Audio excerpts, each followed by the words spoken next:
Wind. I remember we took a group up after the tornadoes went through Tuscaloosa. I was part of the group. And we went to one of the Church of Christ there. And, of course, it was to see what they needed and all that. But I remember just observing. And that Church of Christ building was massive. It's one of the main Church of Christ in Tuscaloosa. And I looked up and I saw those steel beams just twisted like you would twist just the smallest piece of wood.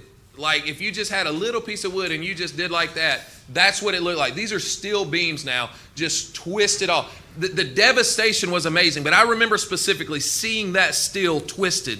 And what did it come from? It come from wind. Come from wind. But remember who designed the wind. All right, Brother Jim mentioned the way the world is on its axis, the way it rotates, and we have seasons, and we're tilted, like we said, just far enough, close enough and far enough that we won't burn up or freeze to death. One little bitty iota, if you will, of a degree either way, and we freeze or burn to death. Okay, that didn't just happen from an explosion, did it? That there wasn't a bang that happened and that just, oh wow, I'm just so thankful. What is the great luck of that we just ended up this way? No, it was designed. And what we call that is, fancy word now, teleological argument. All right, design demands a designer. This is a cell phone, and we know these pretty well, right? Well, maybe we don't, but we know what they are. Okay, but if I was just to walk around and see it laying on the table here, and I just discovered, I wouldn't be like, how did that screen just miraculously come to that phone and all the inside parts get inside it? I wouldn't just, that'd be really dumb, right?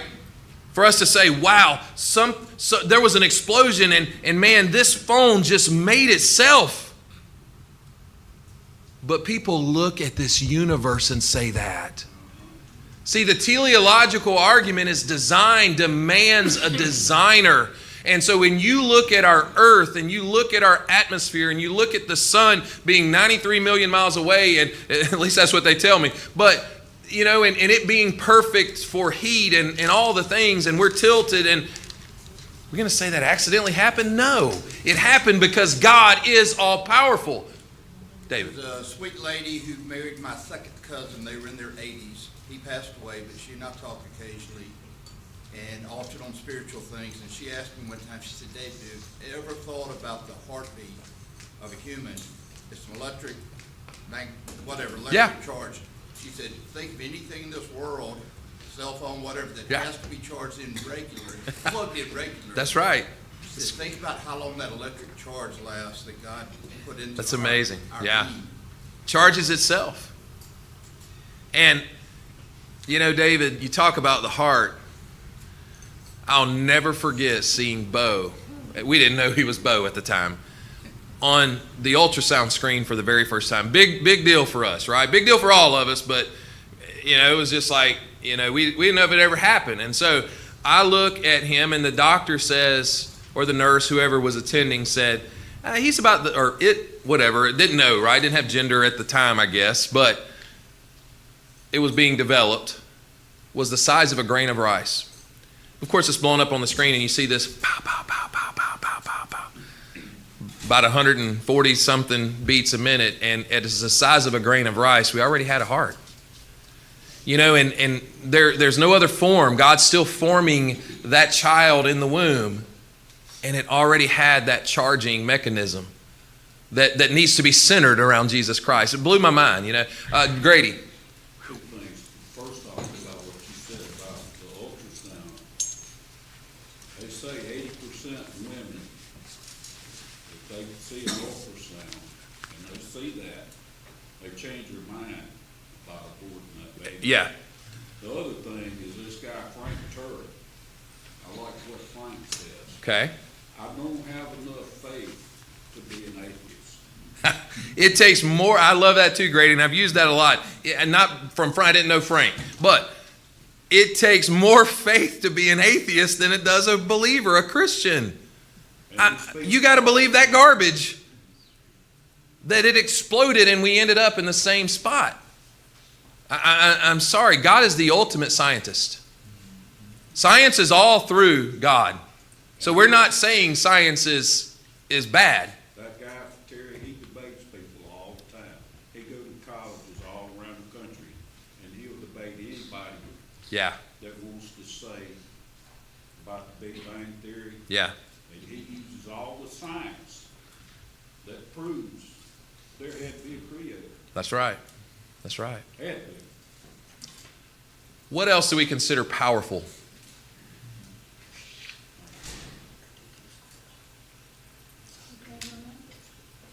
The government? Yeah, they have power, don't they? And I wish they didn't have as much as they do. But we can't deny they have power.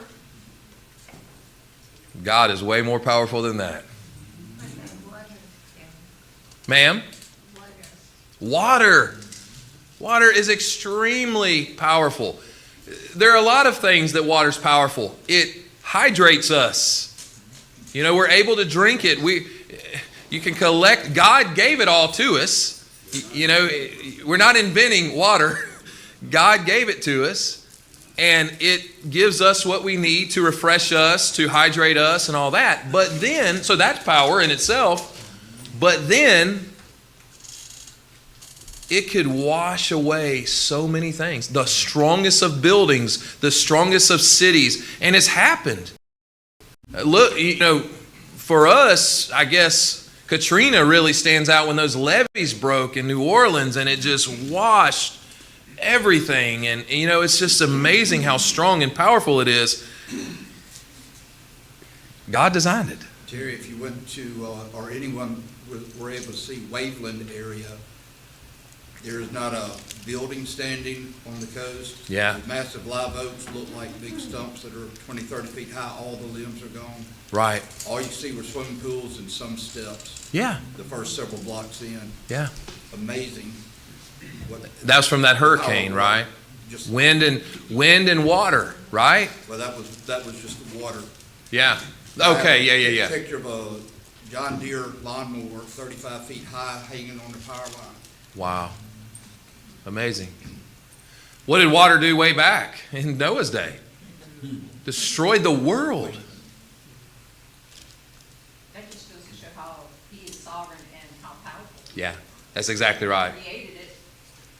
His sovereignty, his omnipotence. All power. Terry, Yes, sir. when somebody said water, I thought of baptism. Yeah, absolutely. Well, it's not the water that has the power, but through that water, through with God. That's right. Yes. That's why Peter referred to the flood. And he said, there is an antitype which now saves us, namely baptism. Remember, the water did the washing away. And that's what Peter's saying. It washed away the filth, but it was saved in the vessel. The water washes away the filth. Now, not like a bath water, we understand that, but the answer of a good conscience towards God is what Peter says there. And so, like Michael's saying, the water is what God uses to destroy all the sin, so to speak, to bury it, right? But the vessel is what saves us. And that's Jesus Christ that we contact and get on board with in that water. Yeah, John, it's just a beautiful comparison, right? It is, or metaphor, or whatever the right terminology would be there. You won't read the word omnipotence in the Bible, but you'll read many words that describe God's power. One particular name of God that refers to his omnipotence is the name Almighty. God is called the Almighty, or Lord Almighty, 345 times in the Bible.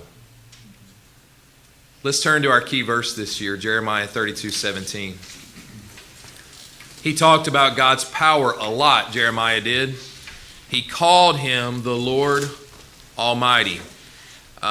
And you'll see this verse. I mean, we've read it 100 times now at the start of this year, but Lord God, behold, you have made the heavens and the earth by your great power and outstretched arm. There is nothing too hard for you. At the beginning of this verse, what is he referring to God as? The Almighty. He's saying you're all powerful. What was too hard, according to Jeremiah, for God as king? Nothing. Nothing. You know, Bill Pierce said this one time, and I've used it. I guess he should have copyrighted it.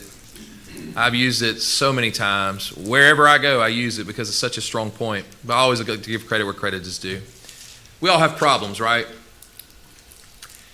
If we could magically say, hey, let's circle this room up, rectangle this room up, I guess, and everybody take and put your problems in the middle of this room. We're all going to have something to contribute, right? But when I see somebody else's problems, I may take my problems back, right? Because some problems may be harder than others. But I bring that up to say we all have problems. And my problems may not be as heavy as your problems, but they're still problems to me like your problems are problems to you. I hope that makes sense. And we're going through, when I say we're going through a struggle, it's a trial, so to speak, in our family. Nothing bad. Please don't think anything bad. Just some God saying, wait on me time. And I get wrapped up, even though I'm teaching this to y'all, and I'm in my Bible every day, and I think my faith is very strong, I get wrapped up sometimes in trying to handle all that on my own. And forgetting that nothing is too hard for God. Nothing. Whatever problem you have, it's not too hard for God because He's omnipotent. He's all powerful. When you think of God's power, what comes to your mind? What illustrates it for you? Hell. Wow. Yes, ma'am. Hell is awful. I don't know that I have the right adjective to describe how bad it is. God will punish sin. But it also helps me to know that He didn't prepare that for me. He prepared it for Satan and his legion of angels. Now, doesn't mean I won't go there. But He didn't prepare for us. And so that being said, though, it shows that God has the final say. There's coming a time when every knee shall bow and every tongue will confess. Now, I think at that point in time it's going to be too late. But they will acknowledge the omnipotence of God. So hell, yeah, that's a big one. When you think of God's power, how do you illustrate it in your head? What comes to mind? No answer. No answer would be wrong, by the way. Me, the universe. All right, the universe. Yeah, we've talked a lot about it. Just to know, going back to what Brother Jim said, to me, the design of how He thought of everything. By the way, He did that He just spoke it into existence, right? Did it in one day. So it's amazing how that is. Yeah, I agree. All powerful. Yes, ma'am. I think you answered prayer. Oh, yeah. I see God's power. Yeah, I do too. And, you know, I could tell you about prayers in my life that may be small to you. But they made such an impact on me. I'll just tell you one. I've told it before. And it's when I needed to hear it.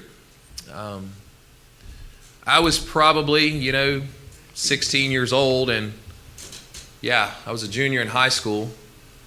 And so I've been raised in the church here, but I just obeyed the gospel.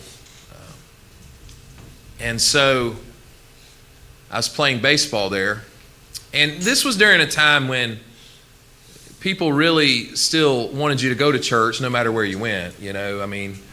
Wednesday nights we never practiced. Even at MGM, we never practiced to a point where I couldn't get to church. I might come in on two wheels, but we could still do that. And we didn't have games on Wednesday nights. Now you have games on Sundays and Wednesdays. Nobody cares. It's saying, well, I say, you know what I mean. But in general, it seems that way. But then, this was 1994, so it's been a few days ago. We got our schedule that year, and we had 2 games scheduled on Wednesday night. Now, I've made this commitment to God, right? I believe in commitment. I made this commitment to God. I've been baptized into Christ. And by the way, I did that because I didn't want to go to hell.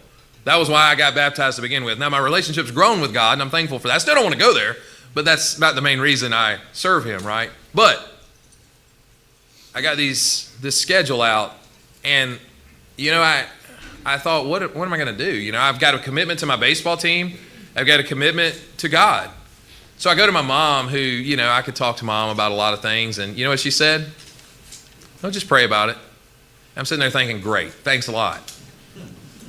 I mean, to me, it was like, Mama, can you not give me something other than that? But you know what? The best answer she could have given me. I did pray. As sure as I'm standing here, it rained the hardest it could rain those 2 Wednesdays. And it rained those games out. Now, you might think, well, that's kind of silly. But for me as a 16-year-old, you don't think that was powerful? I've believed in the power of prayer ever since then. Because I saw it. In fact, Coach Druckenmiller, those days we would just do something and we'd have to go home. We couldn't play. We couldn't practice. It was raining. We didn't have an indoor facility then. And he said, hey, I think some of y'all are praying for rain. He didn't know I really was. I never told him that, by the way.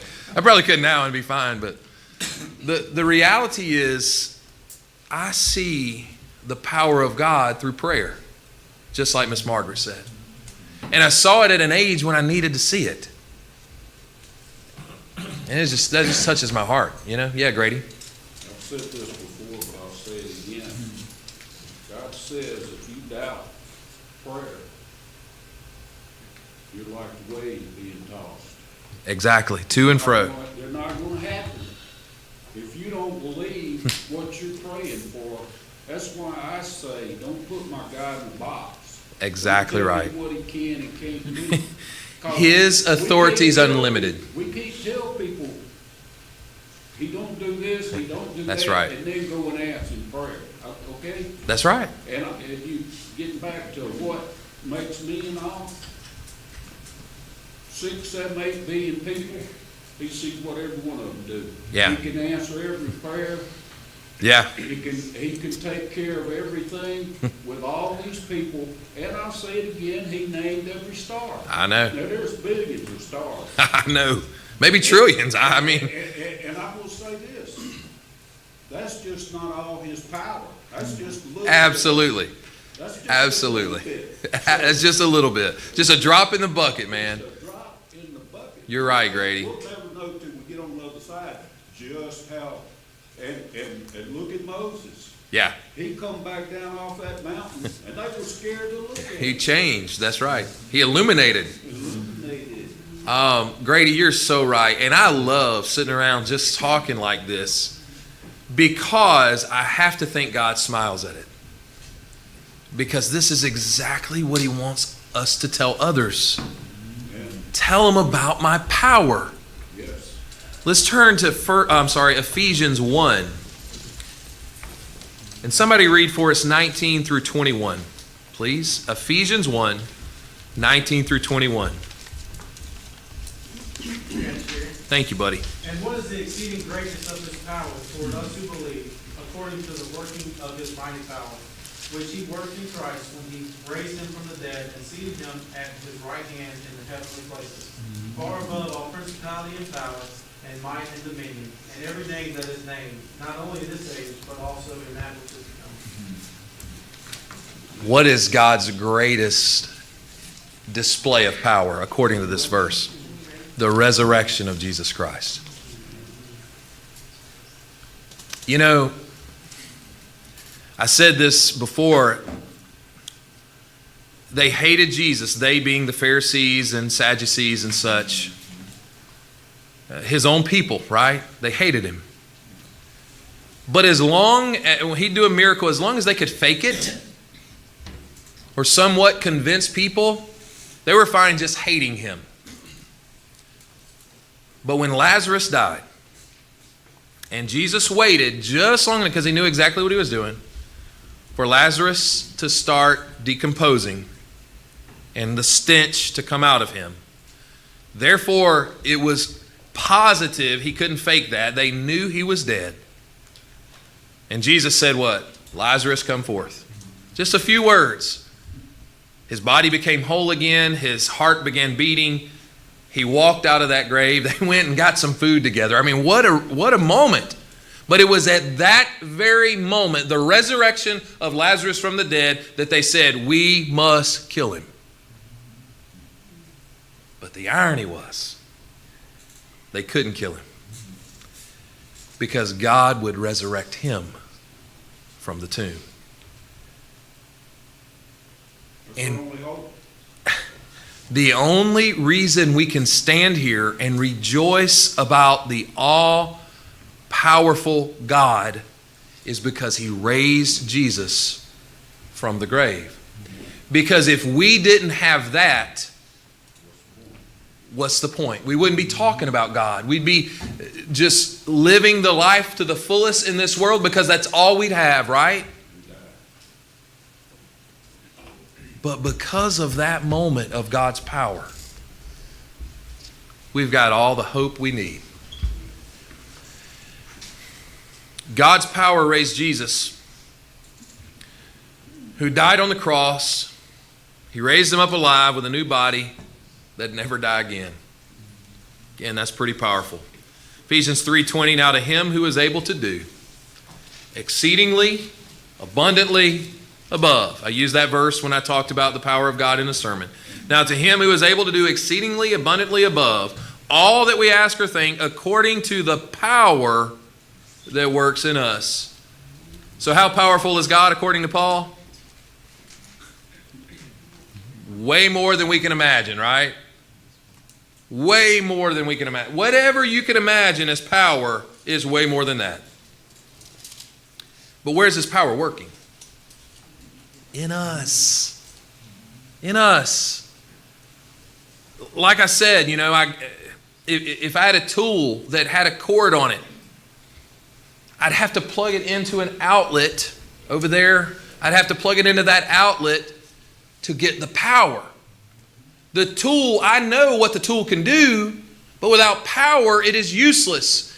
When I am baptized, as Michael said, and I get on that vessel, that God puts me in the vessel of Jesus Christ, right? He puts me in his life. He washes my sins, contacts me with his blood. That plugs me into the power. Now God's power will work in us. And that's how others are going to know. Let me tell you about my God. Let me tell you about his omnipotence, his all power. But that's not all God is. He's also omnipresent. That one's pretty self-explanatory, right? Omni means all. Presence means presence, right? He's everywhere. When we say that God has all presence, we mean that God is present everywhere at the same time. This goes back to kind of what Grady was saying.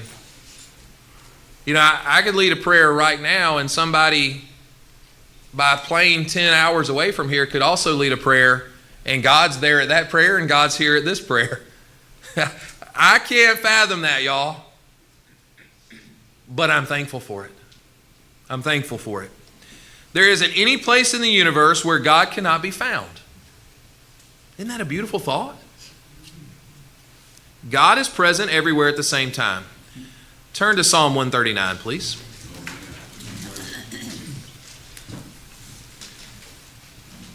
Let's read verses 5 and 6 right now. Psalm 139, somebody read 5 and 6 for us, please.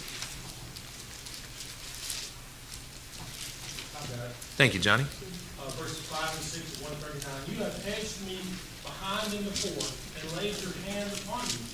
Such knowledge is too wonderful for me. It is high, I cannot attain it. You have hedged me. That's the New King James there. I have the same wording. Literally, that means secured, besieged, enclosed. You have hedged me. You have completely surrounded me. Behind and before. What does that mean? He has secured us in the present, in the past, and even in the future. You have laid your hand, now that literally means power. You have laid your power upon me. Having the knowledge of this, David said, is too wonderful for me. It's high, I cannot attain it. What does that mean? It's beyond what I can think. It's beyond what I can fathom, what I can grasp. God's presence is past, present, future. What did the Hebrew writer say about Jesus Christ? He's the same yesterday, today, and tomorrow. That means past, present, future. He's omnipresent. Psalm 139 now, Johnny, if you will. 3 verses. No, more than that. 7 through 10, then verse 18. Sorry, 7 through 10, then verse 18. Where can I go from your spirit? Or where can I flee from your presence? If I ascend into heaven, you are there. If I make my bed in hell, behold, you are there. If I take the wings of the morning and dwell in the utmost parts of the sea, even there your hand shall lead me, and your right hand shall hold me. In verse 18, Mm-hmm. if I should count them, they would be in more number than the sand. When I awake, I am still with you. Where can we go to get away from God, according to David? Oh, by the way, he's talking to God, isn't he? Yeah, he's talking to God. And he's saying, God, I can't get away from you. There's no way. Now, on one hand, if we're sinners, that's scary. But what comfort it brings when we're in the light, right? God, you're always going to be there. Always, it says in that 139, Mm-hmm. before you, I had spent one of my days. You've written them all down in your book. Yes. And if it applies to David, Absolutely. to me, Applies to us. That's exactly right. There's no... Go ahead. This just reminds me of one of my, I call them silver bullet verses. Yes. But 2 Chronicles 16:9, where it says, the eyes of the Lord go to and fro throughout the whole earth, show himself strong on behalf of those whose heart is the work of him. I always think that when I'm going through trouble, I know Yep. that God sees it. He's right there. His eyes to and fro, so that we will see his what? What he does, his strength, his power. We got to trust him. Exactly. By the way, this is all over me today. All over me. I mean, you know, I told you I don't teach lessons I don't need to hear. Terry, I don't see how you can drive down the bay or up in the mountains or in a valley and look around. It says that in Romans, the first chapter. There's no excuse. There's For no people to excuse. say, I don't know. I don't know. And That's exactly right. People will say, hey, show me a sign. Well, look around you. You'll see signs everywhere you go. His invisible attributes are clearly seen. Amen. And his presence. You know, I loved George's lesson last week. And the reason I loved it because it made an impact on me the first time I heard it. But you know, we don't picture God sitting there on the throne in front of us, in the middle of us. But he is. That's why when we go into worship, it's about him. It's about him. It's not about me. I am not there to be entertained. We are there to worship him. He is the audience. We're not. So that being said, we need to remember he's right here. He's going to be in there. Not because it's a special room, it's because we're gathered in His name. But the good news is, when I get in my vehicle with my family or by myself today, He's going to be there. When I go to a restaurant or go to family's house or whatever we do to eat, go home and eat, He's going to be there. When I go to bed tonight, He's going to be there. When I go to work tomorrow, He's going to be there. When I go to school, you get the point. He's always going to be there. Yes, Kent? The most amazing thing about that to me is that He wants to be there. Yes. In a With wretched me. in a room in their worship with people that are flawed, who are sinners, He still wants to be there. Touches my heart, man. It really does. To know that no matter how many times my prayers have grown cold, my studies have grown cold, I've given in to temptation, no matter how many times I've walked away, He still wants to be there. He is the Father of Luke 15 that's longing for His Son to come home. He's always watching. Yes, David. Just on that thought, a Lauren Daigle song, "There's not a place that I will go that you've not already been." If you think about that, is nowhere any of us will ever step that God's not already there or already been there. That's awesome. Let me comment there, and I'm coming to you, bro. You know, when He told Joshua, every place your foot goes will be yours. You know, you walk to Jericho, as mighty as it is, those walls are strong, it will be yours. See, He knew that because He'd walked there. He knew there. He had created all this, you right? And that's a great point. Great point. Yes, sir. I was just going to say that love is the reason. Absolutely. All of it started because of Love will be an attribute, I promise you, of God. But you're exactly right. It's because of His love. And by the way, like His love that we've talked about, it's perfect love. It has no limits. My love may have limits, right? I love imperfectly at times, but not God. Remember how holy He is. He loves the only way He can love, and that's without limits. Great point. I got to get done. Can't leave it on third. I just a few notes here to go through this. He's present. Wherever you go, He's already there. He gives us comfort, right? David in his psalm reminded himself that God was not only there, but that His hand would be holding him close. Remember what Jesus said? Nothing can what? Snatch us out of His hand. I think the King James says pluck. Nothing. Listen, I would hold my daughter's hand until my arm gave out. If she fell off a cliff, all right, I would hold it till it pulled my arm completely off. But I am human, and eventually, if I don't get the help I need, I will fail, right? Not God. He'll never fail. And as long as we hold His hand, you heard that, we've got a part in it. We've got to hold His hand. We can let go and be gone on our own. But as long as we hold the hand of God, nothing can pluck us from His hand. And that's what David's reminding us of, even long before that verse is put in the Bible. David declares that God is still there with him even while he is sleeping. Next time we're scared, next time we're hurt, next time we find ourselves in life's dark places, we got to remember, like Kent said, He wants to be there with us, and He is there with us. So the last one, omnis, right? 3 of them. He's omnipotent, He's omnipresent, He is omniscient.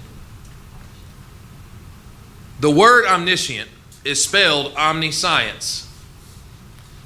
So it does mean God knows everything there is to know about science, right? But it's even more than that. Our word science comes from an old Latin word that means to know or knowing.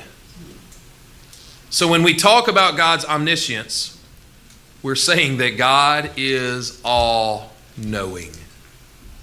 He's all-powerful. He's all-present. He is all-knowing. That means God knows everything there is to know. Now that can baffle my mind, but I'm so thankful for it.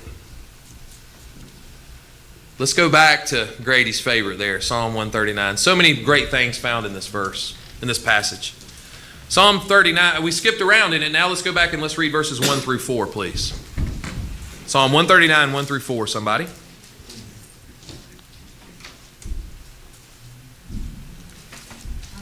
Thank you. O Lord, you have examined my heart and know everything about me. You know when I sit down or stand up. You know my thoughts even when I'm far away. You see me when I travel and when I rest at home. You know everything I do. You know what I am going to say even before I say it, Lord. Yes, ma'am.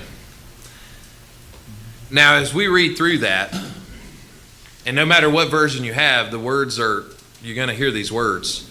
How many times did David, I'm not asking you to really count it, but how many times did David use the word know or similar words? In other words, search, known, know, understand, comprehend, acquainted, know. Throughout the whole verse, throughout the whole passage, right? All 4 verses, he talked about what? God knows me. What does God know about us according to David? Everything. So can we hide anything? No. That's exactly right. Jeremiah understood that. David understood that. Others understood that. David understood it even in a sinful way, right? He couldn't hide what he had done with Bathsheba. He tried to. He tried to cover it up. Moses tried to cover up. But they couldn't hide it. Now, I don't want to leave that in a negative way. I mean, I think that should get our attention now. We can't hide anything from God. You can hide it from me. You can hide it from your family. You can hide it from your grandchildren or children or whatever. But we can't hide it from God. So that ought to get our attention, but I don't want to think of it in a negative way because I want to be positive about it. It's very comforting to know that we can't get away from God. Now, we can walk away from Him. You know, I used to use this illustration with teenagers. Here we are. We come up out of the water. Here's God, right? Here's us. Man, we're on fire. We're right there with God. Well, then my friends get in the way. Then sports, then hobbies, and everything, you know. I'm far away from God now. But where did God go? He never moved. I'm the one who moved. Luke 15, the Son moved. The Father was there. You see, we got to understand that God is willing to be with us always. We can walk away from Him, but as long as we're there, we got passages like Psalm 139 now, verse 6. Such knowledge is too wonderful for me. It is high. I cannot attain it. You know, that might need to be a verse that we highlight, or maybe memorize, or like Johnny says, one of these silver bullet verses. Maybe you put it on your mirror, because when we think we're struggling with something, right? Terry, what are you going to do? You know, this is for your family. This is for your children. You know, you got a lot of pressure on yourself. I'm talking to myself now. Terry, what you going to do? How you going to do this and everything else? I need to remember knowledge that God has is too wonderful for me. It is high. I cannot attain it. He already knows. He already knows.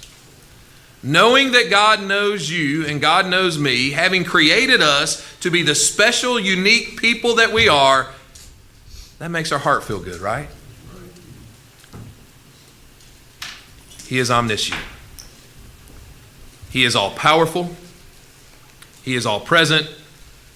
He is all knowledge, all knowing. God knows everything there is to know about everything. So, let's close out here. The omnis are 3 truths that are characteristics of God alone. Those words again mean that He's more powerful than anything or anyone else in the entire universe. He is more present everywhere. He is present everywhere at the same time, and he knows everything there is to know about everything. So what does it mean for our lives, right? It's the truth we need to know and remember that God is always near us. He knows what is going on in our lives, and he is the only one who can truly do anything about it. That should give us the confidence that we need. I want to challenge you this week to spend some time in Psalm 139. Understand his power, his presence, his knowledge. David did. Hey, I don't know, we might be a little bit early or we might be out of time.